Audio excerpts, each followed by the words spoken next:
everybody. Welcome to another episode of Unplug IT. I'm your host, Stephen Rose. Thanks for joining. Um, let's talk AI, specifically Microsoft Copilot. Last week, there were new announcements and blog posts that came up at the AI event. On October 3rd, OneDrive is going to be making their AI announcements. And of course, there's going to be a whole lot more at Ignite. So with all of that, I kind of went through who can we talk to about this? And I went, there's really only one expert, and that has to be a person who is well known by the MVP, someone well known by all the partners, IT pros, my friend Caruana. How are you, Caruana? Hi. Hello, Stephen. It's so lovely to see you. Thank you for inviting me on your Of show. course. You know, I always appreciate being included. Absolutely. And you have so many great podcasts and stuff that you do. So take a minute and tell us, a little bit about yourself and also where other people can catch you on your podcast and the stuff that you're all doing. Okay, I sure will. Well, thank you so much. I'm Karuana Gatimu, and I sit in collaborative apps and platform under Jeff Teeper at Microsoft. I run the Microsoft 365 if I could say the name, the Microsoft 365 Customer Advocacy Group. I need some more coffee, clearly. That's okay. And we really focus on communities, adoption, and guidance, technical readiness, and all the good stuff that goes with that, including events and everything. It is my dream job. I'm a little tired right now because it's been super busy, but it's a great thing. We also have a show called Mondays at Microsoft that I do with my good friend Heather Cook, and we Yep. cover everything that's going on across the Microsoft ecosystem every other Monday, streaming live on LinkedIn. My show Coffee in the Cloud on YouTube, and all sorts of other good stuff. But you can see all of that at adoption.microsoft.com, which my team delivers. It's just Absolutely. fantastic work. No, it's awesome. And that's where my previous show was hosted and so much good stuff there. So I want to jump into how people prepare for AI, but really quick, I do want to give a shout out and a quick word from our sponsor, Power Apps 911. So let's take a look at that. We'll come back and we're going to talk about governance, data protection, how do you get ready for Copilot? So we'll be right back. Thanks, Stephen. Just a reminder to all of you, if you have Office 365, you have the Power Platform. Power Platform is a low-code, no-code platform that lets you build your own apps, workflows, reports, all without writing any of that hard code. If you want to learn more about it, you can go over to training.powerapps911.com. We've got on-demand training, we've got live training, we've got private training, we even have a whole immersive university program, or heck, we'll even do the project for you if you don't want to get your hands too dirty. All right, back over to Stephen. And we're back. How about that? It just That's flies right by. great. All right. So IT pros, and I've been chatting with a lot of them are like, okay, I'm seeing all the stuff on Copilot. I think we're going to do this in a limited pilot. There is the cost, which it's not cheap per person. People are saying, well, hey, at $30, dollars a month or so, think of all the extra work you're going to get done. But my whole thing is you have to lock it down. You've got to make sure it's governed. You got to follow guidance and you have to train people how to really use this. So when somebody asks you that question, is it worth it? How easy is it going to be? What do I need to watch out for? What are some of the top things that you're telling them and that, and that the site is walking them through at adoption.microsoft.com? Absolutely. Well, you mentioned the first and most important thing. We have our Copilot Readiness Hub at adoption.microsoft.com WAC Copilot. And that's where people should go to get the latest and greatest up-to-date information on getting ready for Copilot, the implementation, the training, driving adoption of it, and what have you. But I do want people to take a step back and think about the ecosystem of Copilot capabilities, because that's really what we announced at our September 21st event, talking about Microsoft Copilot as a whole, across Windows, across all of our cloud services. This is a huge shift akin to the arrival of the PC on everyone's desk. This ability to have this natural language interface to help you get work done. Right. And it's this relationship actually that you're developing in a much more natural way with your computer than what we've done in the past. And we have three approaches to that. We have Bing Chat, the consumer version of this experience, Bing Chat Enterprise, which allows you to log in with your Azure Active Directory credentials, Microsoft Entra, as it's now referred to, so that your data is protected within the boundaries of that governance and our data protection guarantees. And then Microsoft Hang on one second. 360. What does that mean? The data is protected. Does that mean if I was reading somewhere that not only are 70% of them, employees and companies going out and using ChatGPT, but 40% of them are putting in confidential information. So what does Yes. that mean when you say that as people are putting in, hey, here's our sales figures and this sort of stuff? Right. So one of the things we think about the safety layer of Right? responsible AI as having four different components, right? There's privacy, security, compliance, and governance in the safety layer. When you're just going out to the public chat GPT, there's no guarantee of encryption while your data is in transit or at rest. There's no guarantees like Microsoft gives you that those queries are going to be cleared. We do not Mm, train our large language models on other people's information. The okay. queries that you put into Bing Chat Enterprise are not stored in any way, right? And so they're Okay. they're they're there in the basically the memory of your browser window. And as soon as you end that session or close that window, those chats go away, those prompts go away. And so, I think it's really important. And every prompt turn you have with Bing Chat Enterprise, you see the little identifier there that says this data is protected. And you Right. can click up in the upper right hand corner and go and read all of the protections that we have for you. So that's really important, but it's an important distinction because that is Bing Chat Enterprise that is using not only publicly available data, but information that is that you have access to I in that you are internally. putting in to Bing Chat, right? Right. Now, when you're using Microsoft 365 Copilot, it is actually connected to the Microsoft Graph. And there's further governance and protection there, right? Because that experience, those prompt turns are all happening within your tenant with information that only you as that user have access to. So there's these Okay. three levels of the Copilot experiences, Chat GPT type experiences that you can partake in, each with its own level of responsible AI and safety. One of the things that I saw in there is the Copilot copyright commitment. Share what that is. Yes. I thought that was really interesting. Yes, the copyright commitment is interesting because look, we can see many people concerned today about the ability to basically create deep fakes, to create information that you're passing off essentially as your own, that you actually used Copilot to create or any sort of chat GPT interface.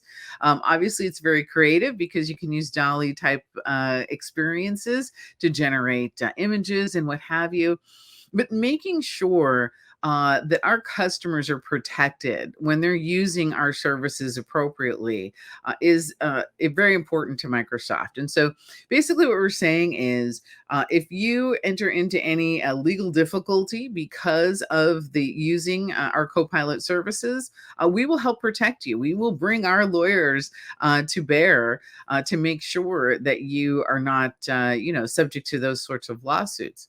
One of the things that is important about that, however, is as with all of those types of commitments, we talk about is your system configured properly? And that Right. involves doing the good data hygiene and governance that we've always been telling people to do in Microsoft 365, right? Does everybody have clear identities? Do you have two-factor authentication turned on? This sort of things. And there is a checklist of readiness actions that you can take that is there on the adoption.microsoft.com Copilot site. And that's part of the Microsoft trusted model kind of as a whole, Absolutely. which is, hey, hit these settings and we guarantee you these levels, SLAs, security, et Yes. cetera, et cetera, et cetera. Absolutely. Okay. And frankly, whether you're using Copilot or not, those things are good to do, right? Oh God, Copilot yeah. is, Yeah. yeah, Copilot is asking people, and I've been talking about governance for almost all of my career in Microsoft, right? Teamwork governance, check out that URL. I've been talking about that for a long time because people get really worried about security. They get whether we're talking about provisioning a SharePoint site or provisioning a team or an Office 365 group. Everybody's always been worried about sprawl, but they need to be more worried about archival and deletion and having a life cycle around all of Right. those data containers, right? And so Yeah. if you're not thinking about that, you absolutely should be, because that's another way that you make sure that your users have access to the information they're supposed to have access to. Right. Having good information architecture is important across Microsoft 365 and will be a precursor to people getting the proper answers when they're integrating with Microsoft 365 Copilot. But here's the thing, all of that being said, I love Copilot, and I didn't know that I was going to from an end user perspective.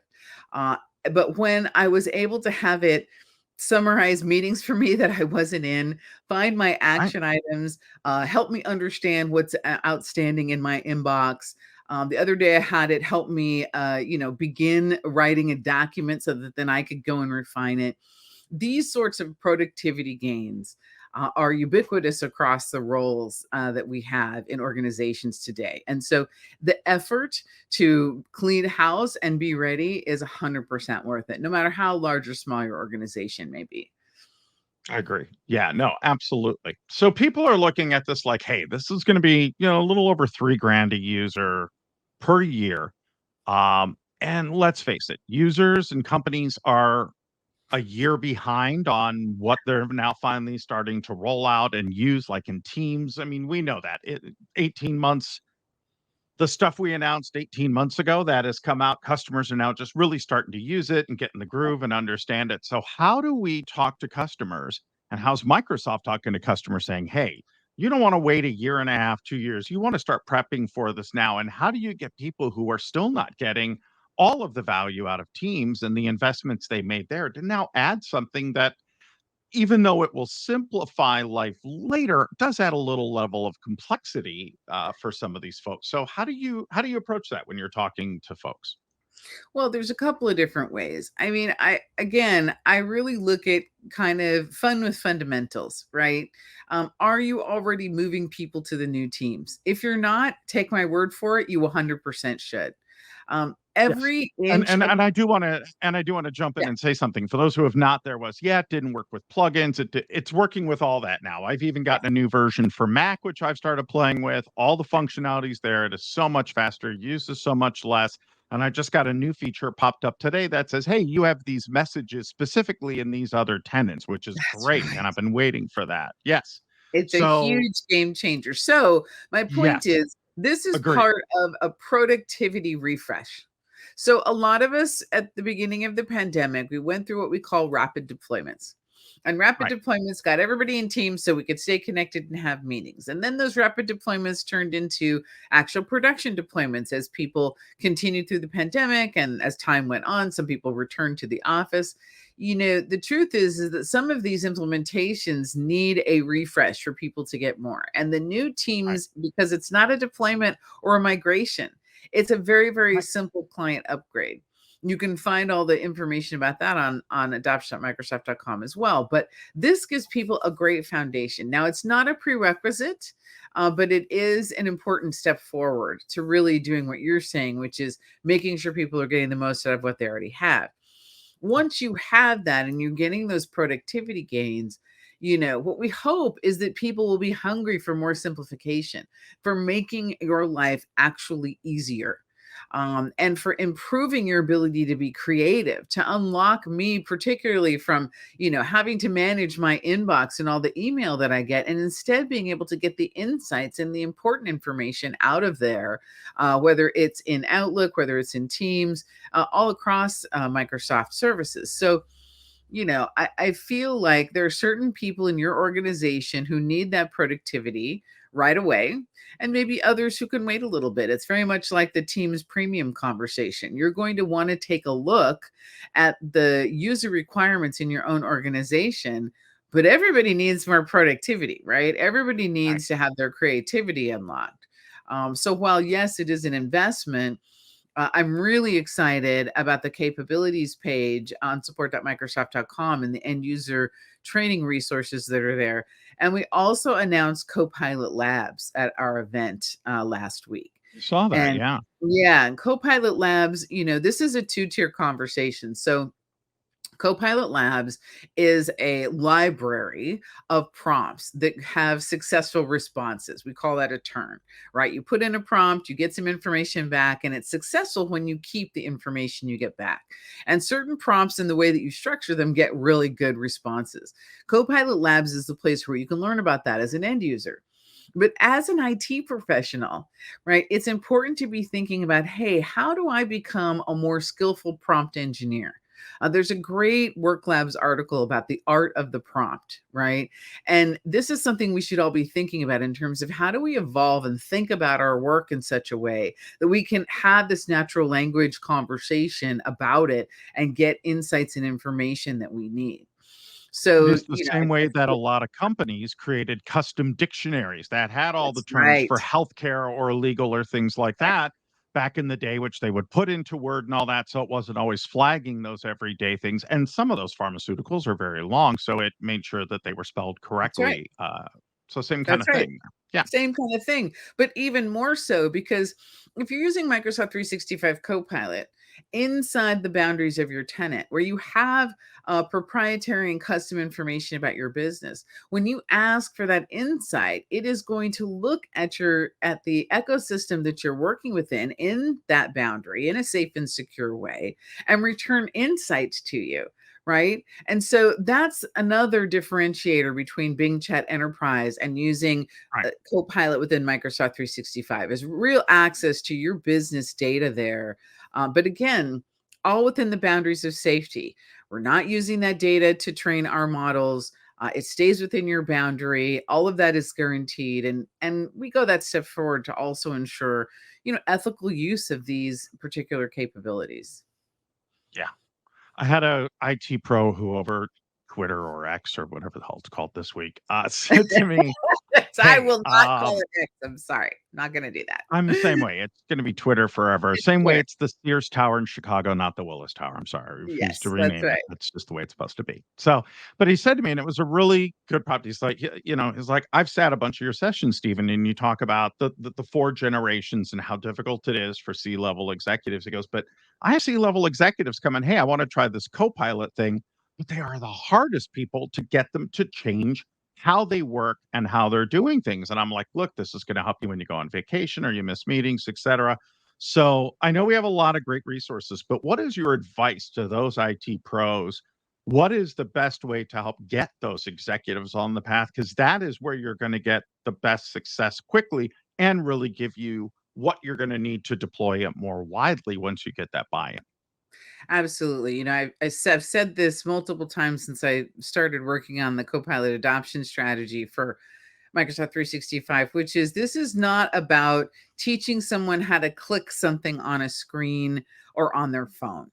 Right. Now, the advantage you have with executives is they are already used to a certain level of strategic thinking, and all you're asking them to do is talk to something. That is what they do all day long. They talk to people and they ask for information. And so now what you're asking them to do is talk to Copilot and ask for information and get used to successful ways of asking for what they want.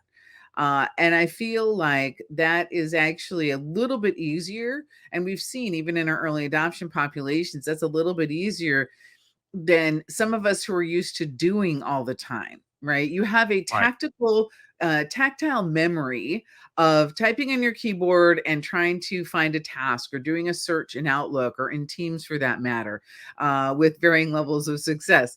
And so you have that muscle memory, right, of actually the doing. I think when you're an executive or you're like a principal manager like me, you're quite used to asking for something to be done. So now we have to teach people who are used to actually doing the doing to ask for what they need, to think about their work differently so they can ask for the insight. They can ask for the draft of a letter that they're going to write to a Right. customer. They can ask, for instance, Microsoft Copilot, Microsoft Sales Copilot, being able to ask that system for insights about a customer when you're trying to respond to an RFP or respond to an incident. That is something that I also feel is an easier thing to do. So, focusing on asking for what you need and the things that you want to know is really the difference in the way that you teach this versus I want you to click these 5 buttons and set up your, Teams meeting options correctly, right? Yeah, I had said it very similarly, which is think about every time your boss sends an email asking for some form of information. How much of this did we sell last year? Where are we keeping this? Where is this at? What are our top three? Whatever they would send out in this email to try it as a Copilot ask. And not only will they get that information, but they can get it customized exactly the way they want and get it right now, not have to wait for that response. Well, what about this? And going back and forth and solving something over 2, 3 days. You're Right. solving it, getting that information in minutes, arming yourself and preparing yourself, or even having that information once it knows you want that to have it already on demand and perhaps already given to you before you even ask for it because it's going to know end of the month you're going to want all the salespeople's quotas and all that information and drop it in there for you and put that all together. Right. And it doesn't do all of that yet, but I certainly know in the No, future it will. And here's the thing. It doesn't when you do get an answer, and this is one thing I want everybody to really understand. No matter what version of generative AI service you're using, ours or others, there's vendors, there's all sorts of people. You have to check the answer. You have to check the answer right, for accuracy. We are essential in ensuring that we have accurate information being returned to us. So even though that executive can ask that question, one of the things that I like is that executives analyst, like anticipating the question that might come from their boss, asking it, proofing the data, and then sending it off, right? But right. the time that that analyst saved in data assembly, data integration, this is why things like Copilot and in our data tools and in Power Platform is so essential, right? Because it's bringing together that data estate with these AI services in a way, especially within the boundaries of your own tenant and your Microsoft subscriptions, that can provide you those sorts of answers very quickly.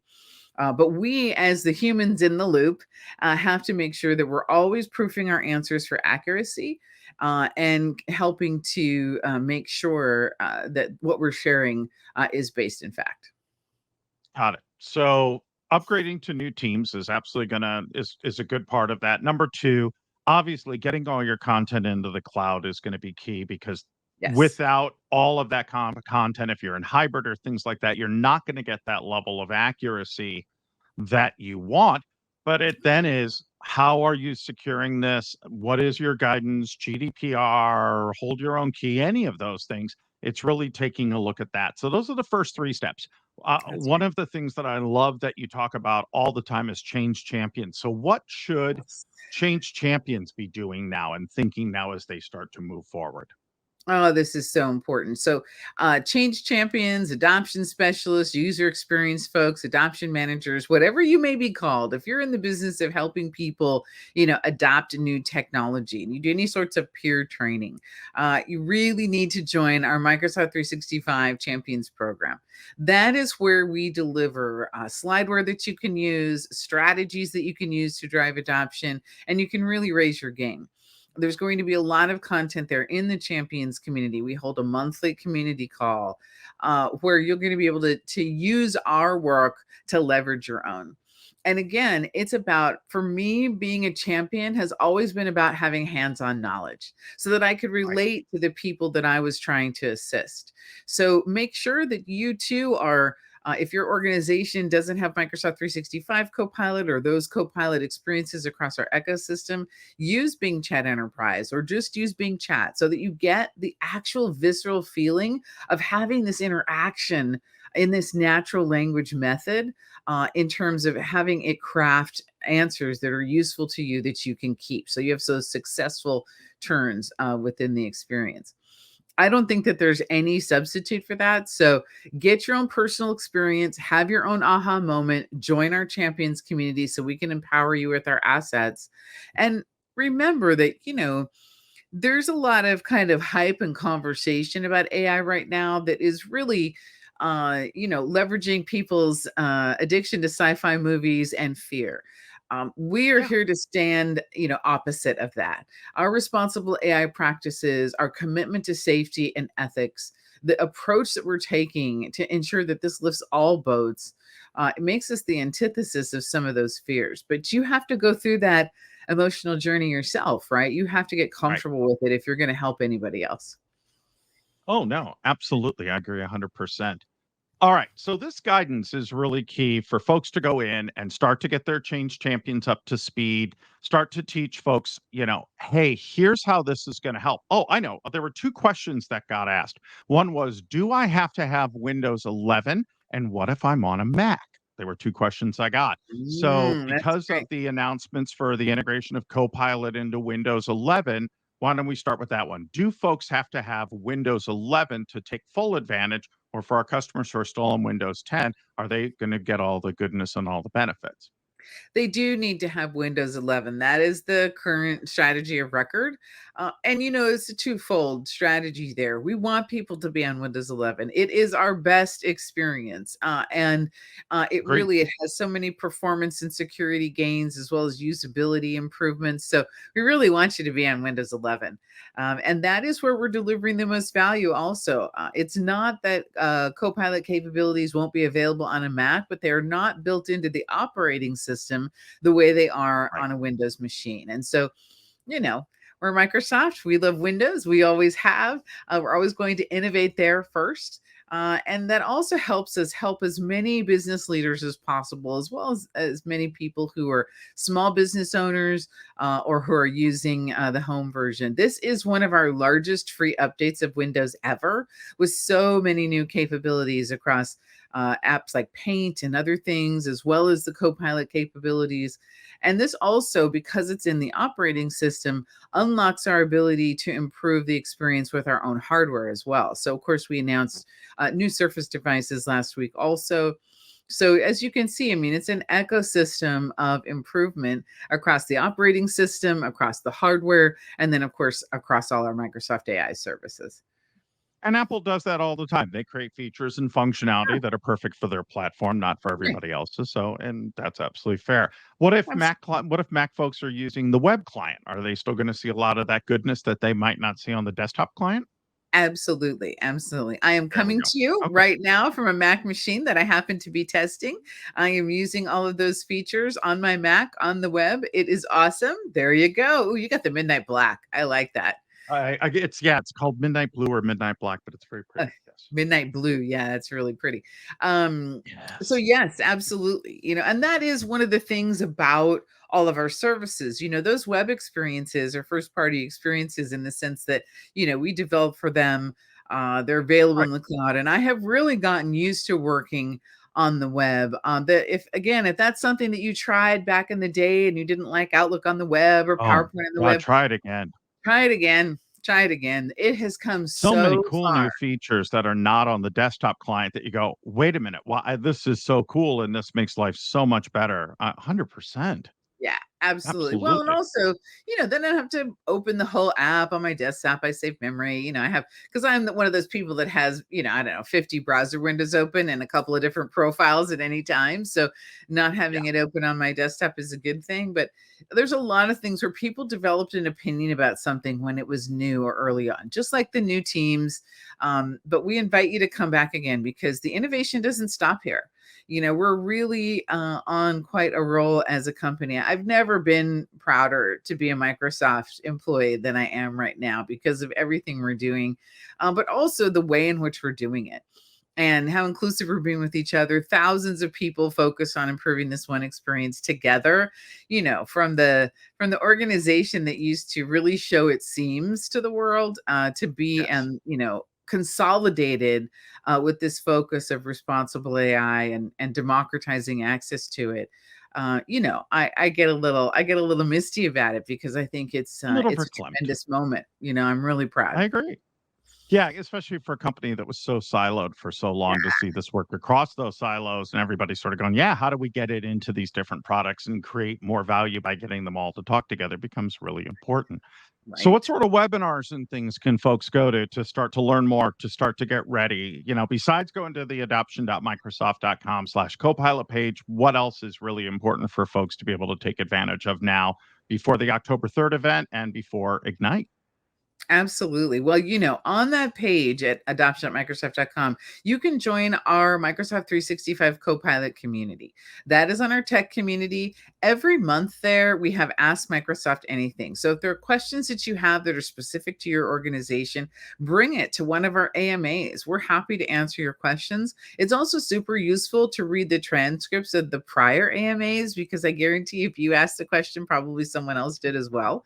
We're actually using all of those questions to continue to enhance our frequently asked questions documents and other product documentation, so that we can continue to improve and address folks' concerns.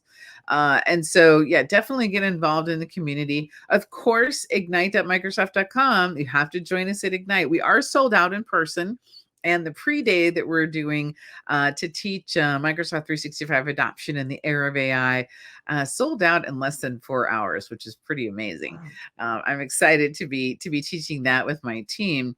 But the content itself from the conference will, of course, be available online. So register for our Ignite conference so that you can participate in hearing more of these announcements live. And we've really made a push for more technical sessions there. So I think all of the IT Pro folks will be happy this year with the type of content they'll experience at Ignite. Yeah, and if you don't get everything you want at Ignite, there is the M365 conferences, which are great. There's the EduCon conferences. I'm going to be at EduCon. I'm going to be a Tech Mentor. So if you're looking to get into some of that 400 level, there are great opportunities at those conferences to do that, meet very often with you and other folks from engineering to really get into that nitty gritty if you're not able to do it at Ignite. So I don't feel that that's Exactly. kind of your one and only chance. Yeah. And I'm really excited to be going to ESPC this year. That's going to be in Amsterdam right after Ignite at the end of So much fun. November. So I get a chance to go see our European friends. And so, yeah, that is another thing to always be aware of, is the community of both paid and free events around the world is really coming back post-pandemic. And you can always find these events that are community driven, whether they're for a fee, an attendee fee, community produced, or whether they're volunteer led and organized and are free to attendees at communitydays.org. That's a part of our Microsoft Global Community Initiative. I have the privilege of running with my friend Heather and others across Microsoft. And so, this is the time to lean into the community, lean in to learning this with friends and Yep. others, whether it's local in your neighborhood or virtually around the world. This is a tremendous career opportunity for many of us. I remember the advent of the PC and the creation of the cloud and what it did for my career. This is a moment like that. So make sure that you're thinking about how you're going to have this benefit your career, because it's absolutely an opportunity. And wherever you may be, one of the things I wanted to mention is that many of our enterprise customers, there's not enough adoption managers in the world, right? There are lots No. of places that don't actually have an adoption specialist or somebody focused on user experience. And that is a huge miss. The organizations that do have meaningfully more adoption and productivity gains from Microsoft 365 than those organizations that don't. And so if that's something that, you're passionate about, like I am, there's an absolute career path there. So use this moment to benefit yourself and your family, because, this type of change doesn't happen very often in our lives. 100%. I mean, that's a lot of what I'm doing with several companies is really sitting down there going, we want to make better use of what we've gotten and paid for. And like Yeah. most folks who move from Skype for Business to Teams, they're not using all that functionality. And very often it's going back to the beginning on how they collaborate, what email is really great for, understanding how to retain great talent through collaboration, all of this. And it all ends up not only with cost savings, but time savings for people Oh, who go, yes. holy crap, I'm getting more done in less time and getting home and, having more time for my kids' baseball games or whatever is important to you. Right, If you, exactly. Because look, whatever. time is Yeah. time is an irreplaceable asset. in my life, in the lives of everyone. You can't replace time. You're not generating any more of it. It's not something you can grow or manufacture. And so, your time is very, very valuable. That's why I respect it when people come to one of my sessions or something. They're giving me their most valuable assets, which is their time and their attention. And so, I really believe that these tools that we have at our fingertips now in any organization, large or small, can be used to drive clarity and culture and collaboration. All three of those things are a currency for productivity and being competitive in the business environment we find ourselves in. And so it's really important that we lean into that, but also have some fun, right? Have some fun in your career. Enjoy what you're doing. I believe that there is a job out there for everyone that mixes people's talent and their passion and their impact together and gives them meaning. And so I definitely am not one of those people that thinks that work should be drudgery. Sometimes it takes some hard work to get where you want to go, but it's worth it. And now's the time to make a pivot. Wow, I can't think of any way to top that except to say adoption.microsoft.com. Check out all the cool content. This, as always, you are amazing and smart and inspiring, and more people should get a chance to meet you in person and see that you are this all of that, and you see that in three dimensions is amazing, and you are so approachable.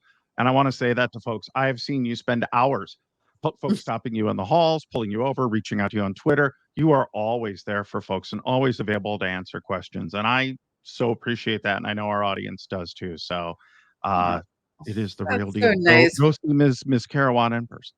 Thank you. Thank you so much. Well, it's always a pleasure, right? I mean, I am the nerd girl from school that's always really happy that people are going to talk to me. So I am really excited to help whoever I can. That is the purpose of my role. I'm here to be of service, and I think it's a great opportunity to get to do that. So thank you for having me, Stephen. It's always great Of to hang course. out Thank with you. you. Happy to come back anytime and really enjoy your show. Thank you so much. Awesome. Thank you for taking some time out. For everybody else, this has been Unplug IT. Thanks so much for joining us. If you have questions for myself or Caruana, send them on over. We'll make sure that we do it. And Caruana, I have a bunch of those mugs coming to you. So look forward to that. Yay. Thank All you. right, everybody. Have a good one. Bye bye.